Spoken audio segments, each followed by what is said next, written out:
I wish I had known about carnivore way of eating years ago. If I had known about this 25 years ago, right after I was diagnosed with my first autoimmune issue, I could have saved myself 16 years of living with chronic illnesses. Other people to know that there is this option that you can improve your health tremendously based on what you're eating. My purpose now is to share my story so maybe someone hears it and thinks, oh, okay, I can do that. I can do it for 30 days and improve your health. I have always been an emotional eater, and this is the first time that in my life that I haven't been as attached to food. The attachment to food started fading away around, I think it was for me, I think it was around month 2, probably 6 to 7 weeks in, and I just felt like, oh, okay, but that doesn't mean that I never have feelings of emotional, that wanting to treat myself, having emotional eating. I still feel stirrings of that. I feel pulled to do that. Today's my birthday, and if I was in a situation where I was going out to eat, I would feel that pull very strongly. Oh, go ahead, it's fine, just have a little bit of dessert. But I try not to put myself in those situations too often. Because I really don't have the desire on my own to just, eat sugar and carbs or to drink. I never drink at home anymore. I used to. Dale and I don't drink at home. Carnivore Kip, my friend Kip, he had, a couple, like a week ago, he had some trouble with eating some things that are not optimal for his diet. Talked about that struggle of, food addiction. And I have gone into stores and had smells like, Walmart or whatever, and smelled all that baked goods. And I've had to walk out, like leave, just, take myself out of that because, those smells and scents can really trigger your emotions.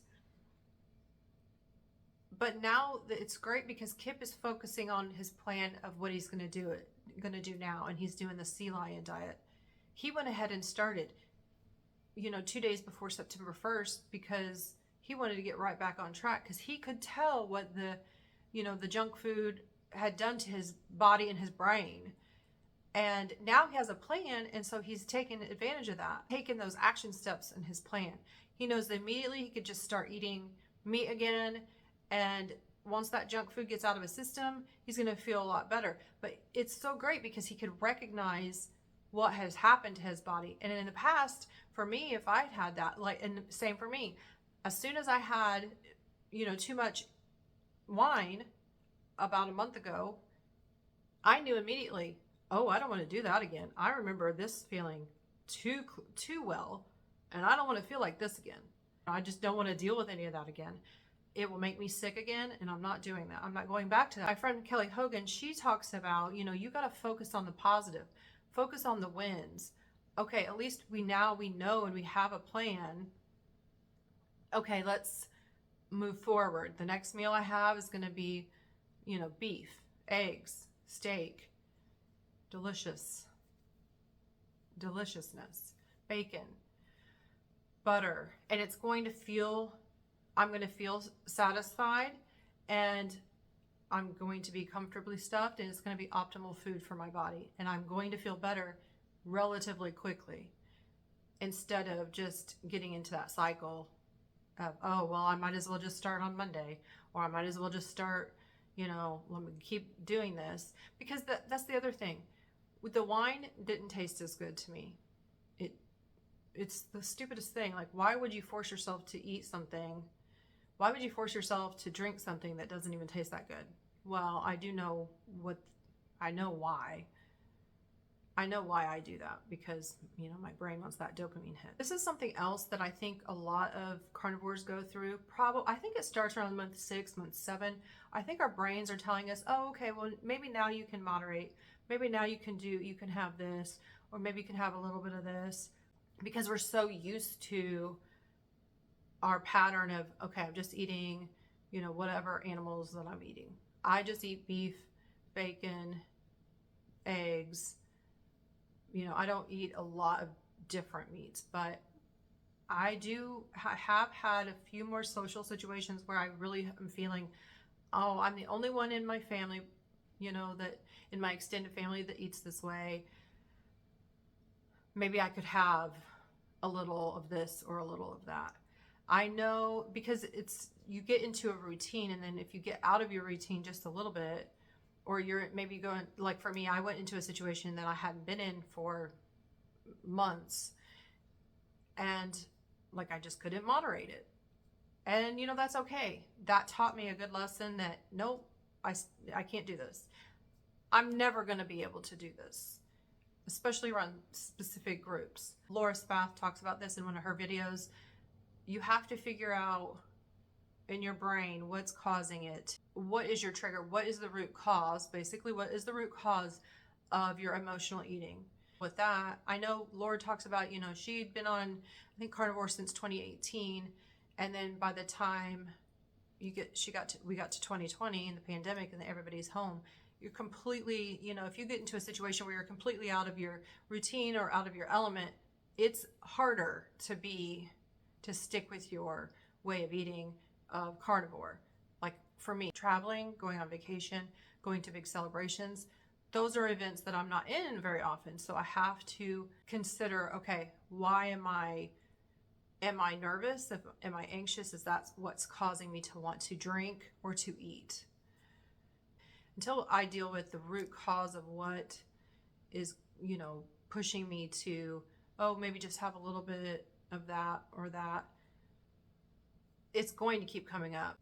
But eventually these feelings have to be dealt with, or it could push us into a backslide, just push us backwards.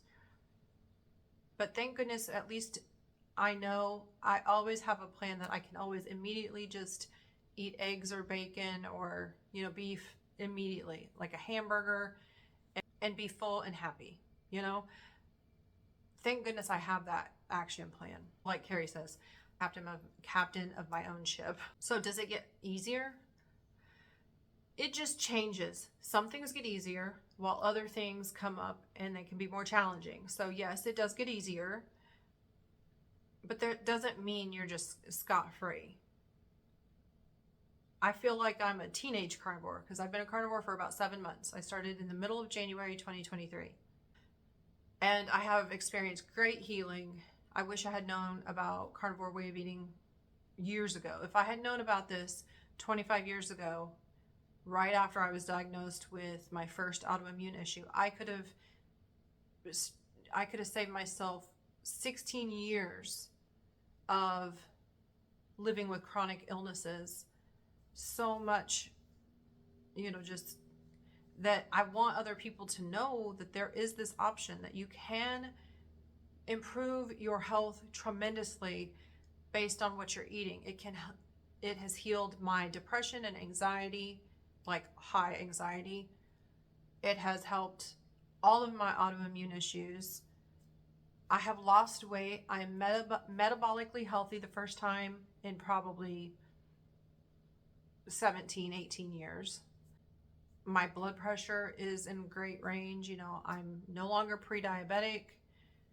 In 2019, my A1C was 6. I do have record of that. And of course, nobody ever said anything to me. No healthcare provider ever mentioned, hey, you just had an A1C done and it's 6. That's pre-diabetic. And no, nobody mentioned that. I could have saved myself so much pain and struggling. And when I was going through that, if someone had told me, try to change what you eat, try to go, ketovore, carnivore, keto, I would have done anything to improve my health. But I would have taken any pill. I would have had any surgery done. In fact, I did. I had surgery in my ear for my Meniere's disease. I was diagnosed with Meniere's disease a month after I turned 23, and I continued to live with it for 16 more years until eventually I had to have surgery, and I'm deaf in this ear now. So if somebody had, if I had just heard this idea of you can improve your health tremendously, what is it going to hurt? Try it for 30 days. You know, I could have, coulda, shoulda, woulda. Do anything about the past, but my purpose now is to share my story, so maybe someone hears it and thinks, oh, okay, I can do that. I can do it for 30 days and improve your health like I improved mine. So my health improved tremendously, and now I feel the best I've felt since right before I got diagnosed 25 years ago when I was 23. I feel as good as I did when I was that age, when I was young.